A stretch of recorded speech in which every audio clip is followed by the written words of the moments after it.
Salam sejahtera saudara yang kekasih di dalam nama Tuhan Yesus Kristus. Sekarang kita akan memikirkan bagaimana sesudah kerajaan dirobek dua oleh Allah dan terbagi dua. Nah sekarang kita akan melihat kerajaan di utara. Sesudah para raja-raja datang silih berganti memerintah di utara, ya. Dan rata-rata raja-raja di utara adalah raja-raja yang bebal, yang tidak takut akan Tuhan, yang melakukan hidup semena-mena dan semau-maunya saja. Nah ini menjadi sebuah kengerian yang cukup yang cukup mengerikan. Bagaimana kemudian hidup mereka menjadi sebuah kehidupan yang menakutkan.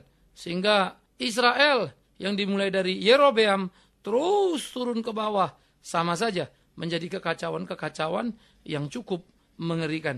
Nah, hidup yang turun-temurun, ya, itu ada dua kerajaan. Di utara adalah Israel, di selatan adalah Yehuda, dan nabi kadang-kadang melayani ada hanya di Israel, ada nabi di Yehuda, ada juga nabi yang melayani di dua tempat sekaligus, baik Israel maupun Yehuda.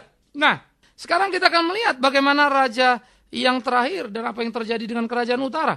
Di dua Raja-Raja pasal 17, bacaan kita agak sedikit panjang 1-18. Dua Raja-Raja pasal 17, 1-18, demikian firman Tuhan. Dalam tahun ke-12, zaman Ahaz Raja Yehuda, Hosea bin Elah menjadi raja di Samaria atas Israel. Ia memerintah 9 tahun lamanya. Ia melakukan apa yang jahat di mata Tuhan. Tetapi bukan seperti raja-raja Israel yang mendahului dia. Salmaneser Raja Asyur maju melawan dia. Hosea takluk kepadanya serta membayar upeti. Tetapi kedapatanlah oleh Raja Asyur bahwa pihak Hosea ada persepakatan.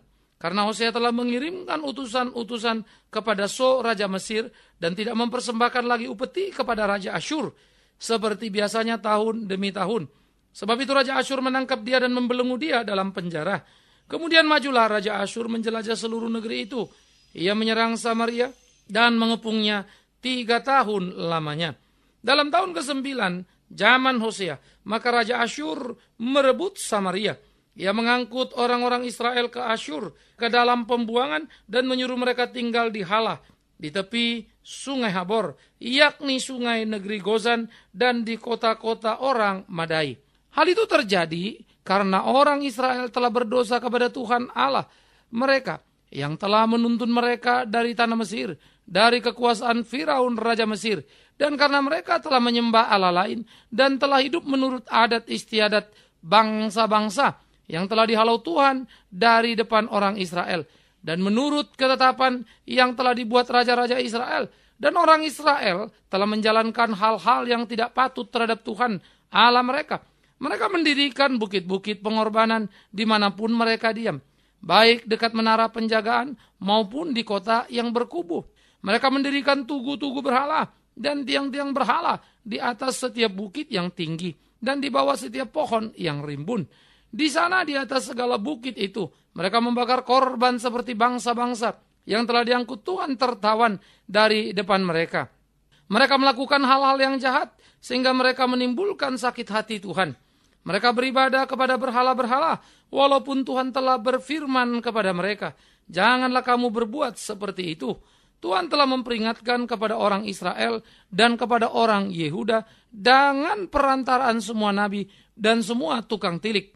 Berbaliklah kamu daripada jalan-jalanmu yang jahat itu, dan tetaplah ikutilah segala perintah dan ketetapanku, sesuai dengan segala undang-undang yang telah kuperintahkan kepada nenek moyangmu, dan yang telah kusampaikan kepada mereka dengan perantaraan hamba-hambaku para nabi. Tetapi mereka tidak mau mendengarkan, melainkan mereka menegarkan tengkuknya seperti nenek moyangnya, yang tidak percaya kepada Tuhan Allah mereka. Mereka menolak ketetapannya dan perjanjiannya yang telah diadakan nenek moyang mereka, juga peraturan-peraturannya yang telah diperingatkannya kepada mereka. Mereka mengikuti dewa kesia-siaan, sehingga mereka mengikuti bangsa-bangsa yang di sekeliling mereka. Walaupun Tuhan telah memerintahkan kepada mereka, janganlah berbuat seperti mereka itu. Mereka telah meninggalkan segala perintah Tuhan Allah mereka, dan telah membuat 2 anak lembu tuangan. Juga mereka membuat patung Asyerah, sujud menyembah kepada segenap tentara langit, dan beribadah kepada Baal. Tambahan pula, mereka mempersembahkan anak-anaknya sebagai korban dalam api, dan melakukan tenung dan telaah, dan memperbudak diri dengan melakukan yang jahat di mata Tuhan, sehingga mereka menimbulkan sakit hatinya. Sebab itu Tuhan murka kepada Israel dan menjauhkan mereka dari hadapannya. Tidak ada yang tinggal kecuali suku Yehuda saja. Saudaraku, ini mau mengatakan dan menceritakan kepada kita bagaimana kerajaan di utara rupanya makin hari makin kacau balau. Berbagai persoalan, pergumulan, kehidupan membawa mereka justru makin terseret kepada dewa-dewa yang ditawarkan.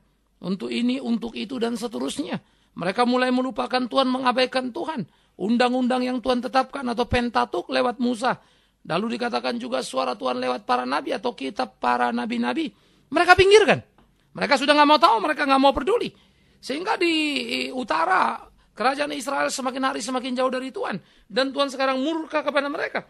210 tahun kurang lebih penyembahan berhala. Masa daripada pemerintahan Israel ini membuat Tuhan menjadi murka terhadap mereka. Ya, maka apa yang terjadi, saudara? Maka diputuskanlah kemudian, ya, bagaimana Allah membuat sebuah hal yang sangat luar biasa. Mereka dibuang. Bagaimana cara mereka dibuang? Rupa-rupanya pada waktu itu Asyur merupakan kerajaan yang sangat kuat, menguasai berbagai tempat termasuk Babel. Nah, Asyur kemudian di dalam kekuasaan itu menerima upeti dari Israel. Jadi Israel bangsa pilihan yang sudah dibawa Tuhan keluar dari Mesir itu. Dulu mereka budak di Mesir, sekarang mereka jadi budak raja lain. Karena mereka harus bayar upeti. Ironis kan? Nah, ini karena kebebalan. Jadi mereka bayar upeti. Kasih upeti. Ya, kalau enggak nanti mereka dijajah. Persis seperti sekarang saya bilang. Nanti kita mau bikin kebaktian, bikin KKR mesti bayar upeti. Ya, pada orang-orang yang sebetulnya lucu sekali. Ya, kepada orang, lembaga, massa, ya kita mesti bayar upeti. Kalau enggak boleh. Ironis ya. Nah, saya tidak tahu bagaimana orang-orang Kristen menempatkan dirinya dengan jujur dan fair, itu pikirkan sendiri. Ya. Tetapi kemudian kita balik lagi untuk melihat bagaimana sebetulnya kejadian pahit ini dialami oleh bangsa pilihan.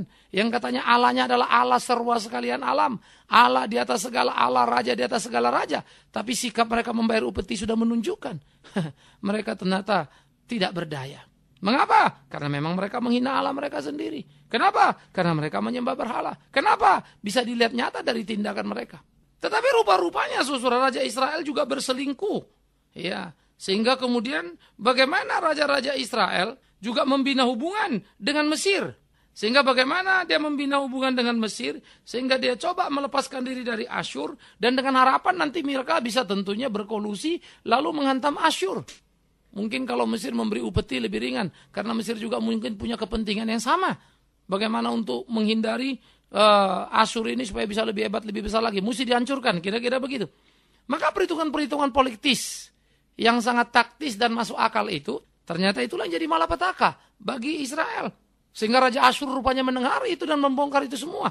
Maka murkalah Raja Asyur dan dengan segera mengangkut orang-orang Israel ke Asyur menjadi orang-orang buangan. Tuhan menghukum mereka menjadi orang buangan. Ironis. Dulu mereka pergi ke Mesir bukan orang buangan, orang terhormat. Pergi ke Mesir karena Yusuf. Pergi ke Mesir mereka diterima, direspon dengan baik. Hanya saja sesudah generasi berikut yang tidak lagi tahu siapa Yusuf mulai menekan mereka. Mereka tertindas dan tertawan di Mesir. Tuhan bebaskan dan diberilah mereka tanah Kanaan. Tapi ingat, mereka ke Mesir bukan tawanan. Sekarang mereka ke Asyur sebagai tawanan. Ironis kan? Ironis. Nah, inilah kalau orang bermain-main dengan Tuhan. Ya. Jadi saudaraku yang kekasih, ironis sekali. Dulu saja zaman nenek moyangnya mereka ke Mesir. Mereka bukan orang tawanan. Sekalipun kemudian mereka menjadi orang-orang yang diperbudak di sana. Tetapi sekarang mereka ke Asyur menjadi orang tawanan. Sangat memalukan. Sebuah kehinaan yang sangat luar biasa. Yang harus mereka tanggung karena kebebalan mereka sendiri. Maka dibuanglah mereka ke Asyur. Ironis. Raja Asyur pun tidak habis akal lagi. Lalu dia membawa juga tawanan-tawanan yang lain, yang asing. Dia masukkan ke Samaria. Sehingga hanya di sana terjadilah sesuatu hal sinkretis atau percampuran antara agama. Begitu juga percampuran antar budaya. Sehingga orang-orang tidak kenal Tuhan ini menemui orang-orang Israel. Kawin-mawinlah mereka antar bangsa yang berbeda, agama yang berbeda, keyakinan yang berbeda. Makin kacau lah semuanya. Itulah kemudian memberikan warna baru. Istilah orang Samaria yang sebelumnya sudah kita bicarakan. Di mana memang terjadi sebuah perselingkuhan yang sangat mengerikan dalam kerohanian. Raja Asyur membuat itu supaya apa? Supaya nasionalisme orang-orang Israel ini hancur semuanya. Sehingga mereka tidak jelas lagi bangsa apa. Tidak jelas lagi agama apa. Tidak jelas lagi Tuhannya siapa. Kacau balau semua. Asyur sukses. Yes. Nah balik lagi, apa Tuhan tidak jaga? Jaga. Justru Asyur dipakai oleh Tuhan secara negatif untuk menghantam dan menghukum Israel. Perhatikan kalimat itu baik-baik. Nggak ada orang sukses mengganggu Anda. Kalau Anda hidup takut akan Tuhan dan sesuai dengan kehendaknya. Kalau sampai ada orang sukses mengganggu kita, ada dua kemungkinan. Pertama, Tuhan sedang membentuk kita. Memang hidup kita benar, lempeng, gak ada salah kok. Tapi bisa jadi yang kedua, Anda memang hidup payah, menyakitkan hati Tuhan. Karena itu Tuhan menghukum. Nah, jadi saya pikir bagian-bagian itu harus disikapi dengan jeli. Ya, kita dengan jujur harus mengerti supaya kita tidak terjebak pada perangkap yang salah. Nah, oleh karena itu saudaraku yang kekasih, di berbagai perkutatan pergumulan akan kehidupan seperti ini, kita melihat bagaimana realita-realita yang dihadapi dan bagaimana pergumulan-pergumulan tidak sederhana harus dijalani. Bagaimana Israel sudah tinggal kenangan, dibantai habis, dibuang. Yang tinggal Yehuda saja. Tapi awas, itu pun bukan berarti karena Yehuda baik dan tidak akan dibuang. Tinggal tunggu guluran nanti. Berapa tahun kemudian mereka pun akan dibuang lagi. Tapi yang waktu itu hanya sisa Yehuda tok. Yang selatan. Tetapi kerajaan Israel habis. Yang utara dibuang. Nasionalisme mereka dirusak dengan dimasukkannya tawanan-tawanan lain ke situ. Ini nanti sama juga. Yehuda di kemudian hari. Yerusalem di kemudian hari. Nah oleh karena itu ciri sistem orang-orang dulu juga hebat sekali. Sehingga perang itu yang dihantainya juga itu nasionalismenya. Karena kalau nasionalisme hidup, ya selalu ada waktu orang untuk menyadari diri, berkumpul kembali dan bisa melakukan perlawanan ulang. Tapi kalau nasional sudah luntur, karena tadi itu perkawinan campur, agama terjadinya sinkretisme, perkawinan antar agama, ya terjadi juga satu perkawinan culture, rusaklah gitu lah. Dihilangkanlah identitas mereka, dihilangkanlah semangat mereka. Sehingga istilah orang-orang Samaria yang mengacu pada situasi percampuran seperti itulah sebetulnya yang kemudian orang-orang Parisi amat sangat membencinya. Dan menyebut orang Samaria itu selalu jahat, jelek, negatif terus. Padahal siapa itu? Israel. Padahal siapa itu? Saudara sendiri kan. Ironis ya. Maka babak belur hancurlah mereka semua. Dibuanglah mereka. Dibawalah mereka ke Asyur sana. Babak belurlah mereka semua. Nah oleh karena itu saudara yang kekasih, kekisruan, kekacauan yang terjadi begitu rupa. Sehingga pulang dari pembuangan pun sudah tidak jelas lagi ini siapa, ini siapa. Dihantam, ingat tadi nasionalismenya. Dihantam agamanya. Identitas kesukuannya. Dihancurin semua. Asyur begitu sistematiknya membuat itu. Sehingga kalau kita bilang kekalahan Israel bukan saja kekalahan politik. Kekalahan politik pertama tentu karena mereka menyerah kalah. Dan jadi orang buangan ke Asyur. Oke. Tapi kalau hanya kekalahan politik, ada waktu untuk membangunnya bukan? Tetapi mereka juga mengalami kekalahan di dalam religi. Karena agama mereka yang sudah mereka nodai sendiri. Monoteis, percaya kepada Allah yang satu itu. Dengan berhala, ditambah lagi. Datangnya tawanan asing. Orang-orang buangan asing dicampur baurkan ke Samaria. Mengakibatkan Israel makin kehilangan arahnya. Mereka kalah secara religi. Bangsa yang dulu ditakuti. Yang waktu berjalan dekat ke Yeriko, orang Yeriko udah, waduh, gentarnya setengah mati. Dengar nama Allah Israel. Siapa yang gak takut? Tapi hari ini mereka dipermalukan karena Allah meninggalkan mereka. Allah membuang mereka. Sehingga religi pun mereka kalah. Culture, keunikan budaya yang dimiliki Israel juga kalah. Ya, terutama perempuan-perempuan yang tidak dibuang. Harus menikah dengan pria-pria asing. Kebanyakan pria yang dibuang untuk menjadi pekerja paksa. Maka perempuan mana yang mereka temui di seberang sana sudah jelas bukan perempuan Israel. Akhirnya jalan hidup mereka sudah jelas bukan budaya mereka. Yang satu karena perempuan ikut suaminya yang tidak berbudaya Israel, ya jadilah kacau. Sementara yang laki karena orang buangan dapat perempuan di lokal yang juga jadi kacau. Karena dua-dua pada posisi lemah. Baik perempuan maupun pria. Culture rusak. Jadi kalah politik, kalah religi atau agama, kalah culture. Nasionalisme sudah gak ada cerita lagi. Karena masing-masing adalah urusan masing-masing, menyelamatkan diri masing-masing. Ironis kan? Israel sudah gak ada lagi. Nama yang begitu disegani, nama yang besar, Israel, hancur. Bukankah seharusnya mereka belajar? Tapi apa yang mereka pelajari? Kalau kita melihat saudara sampai zaman Tuhan Yesus nanti, kacau balau terus orang ini. Ini bangsa apa ini? Ironis. Ya. Jadi kalau kita lihat, kurang lebih, tahun 700-an lebih ya, pembuangan itu. Maka kita melihat ada kepahitan, kegetiran yang sangat luar biasa yang menghantam orang-orang Israel. Sehingga saudaraku yang kekasih, apa yang dialami oleh Israel menjadi sesuatu yang sangat menyakitkan hati. Sesuatu yang sangat amat memilukan. Mereka sudah kehilangan segala-galanya. Mereka sudah kehabisan segala-galanya. Mereka sudah tidak lagi punya harga diri. Mereka sudah diangkut, dibuang. Ironis sekali. Jadi orang buangan. Oleh karena itu, ini menjadi sebuah pemikiran yang sangat serius. Kerajaan yang sangat diberkati Allah. Umat pilihan Allah mengalami kekalahan total dalam seluruh aspek kehidupannya. Ingat tadi, politiknya, religinya, culture-nya, nasionalismenya, babak belur. Ini kekalahan frontal. Banyak bangsa yang dijajah, tapi tidak hilang religinya. Banyak bangsa yang dijajah, tapi tidak segera musnah culture-nya. Banyak bangsa dijajah, tapi kuat sekali nasionalismenya. Politik mereka kalah, tapi nasionalisme kan tidak. Ironis ya. Jadi saudara, kalau kita memikirkan apa yang dialami Israel, sekali lagi Israel. Saya sengaja tekankan kalimat ini berulang-ulang. Betapa pahit, betapa getirnya. Betapa berbedanya dengan tetap ucapan Israel yang kita dengar sekarang. Israel yang begini, Israel yang begitu. Karena kita selalu tutup mata untuk melihat realita-realita yang ada. Israel sekarang ini nanti kita akan bahas berikutnya. Tetapi pada bagian ini, pembuangan ke Asyur sudah menunjukkan betapa rendahnya kualitas hidup dari Asyur. Dari Israel.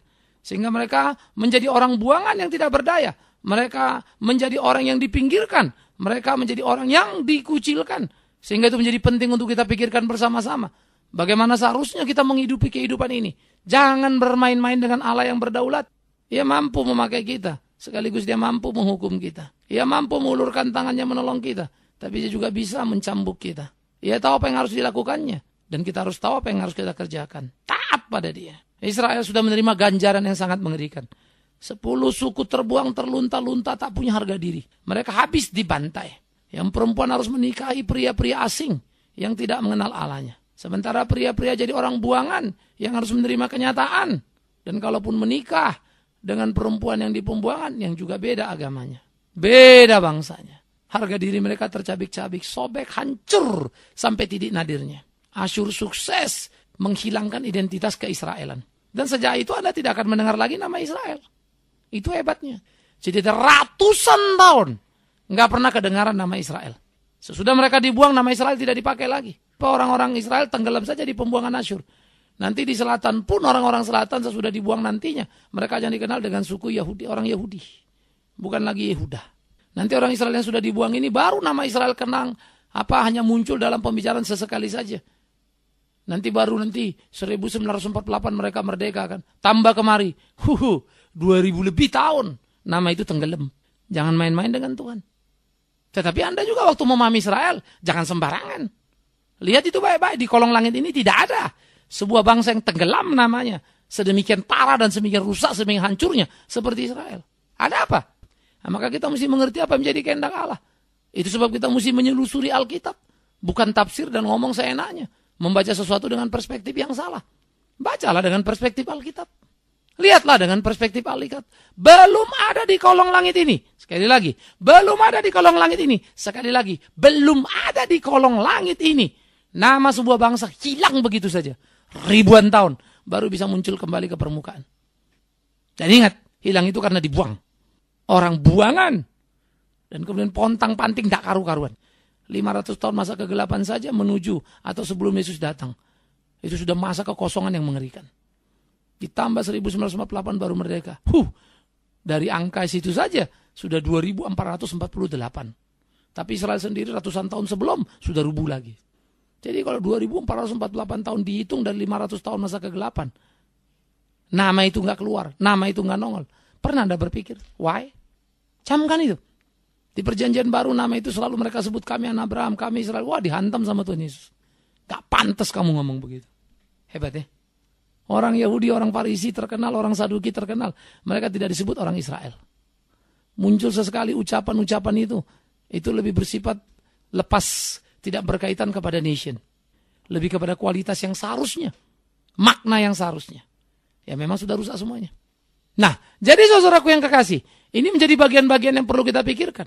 Utara terbuang ke Asyur, terpuruk, semua gagal total, hancur. Nasionalisme rusak, nama tenggelam. Mau main-main dengan Tuhan. Hancur. Siapa yang minta kerajaan? Suku itu. Siapa yang harus menanggung risiko berkerajaan? suku itu, bangsa itu. Maka terbuanglah mereka. Masa iya sih Anda lebih hebat dari Tuhan? Maka apapun perjalanan hidupmu, cuma satu yang kau perlukan. Belajar mengerti apa kehendaknya, mentaatinya. Jangan coba-coba atur dia. Meminta sekedar apa yang kau inginkan tanpa pernah bertanya, apakah itu kehendak Tuhan. Semoga Anda bijak. Saya bijak, kita bijak. Sehingga tak perlu harus mengalami kepahitan, kegetiran yang luar biasa. Seperti Israel. Renungkanlah. Amin. Mari kita berdoa. Tuhan, kami bersyukur, kami berterima kasih dalam hidup kami boleh mengenal-Mu. Syukur terima kasih kalau kebenaran diungkapkan sekalipun itu tampak menjadi aib yang menjijikkan. Kehancuran Israel. Tapi itulah tangan suci-Mu yang tidak pernah tebang pilih untuk menghukum siapa yang harus dihukum. Ajari kami untuk mengerti kehendak-Mu. Begitu pula dalam pemahaman kami akan Israel, supaya kami tak sekedar menyebut nama itu seakan-akan kami mengerti, padahal tidak. Ingatkan kami, sadarkan kami, berjalan pada jalan-Mu. Iya Tuhan. Terima kasih untuk tiap pergumulan yang boleh terjadi dalam kehidupan kami, pemahaman demi pemahaman yang boleh kami mengerti. Ajari untuk terus kami hidup di dalam-Mu, bersama dengan-Mu, melakukan kehendak-Mu. Iya Tuhan kami. Demi Yesus Tuhan, Juru Selamat kami berdoa mengucap syukur dan terus mohon pimpinan Tuhan dalam hidup ini. Amin.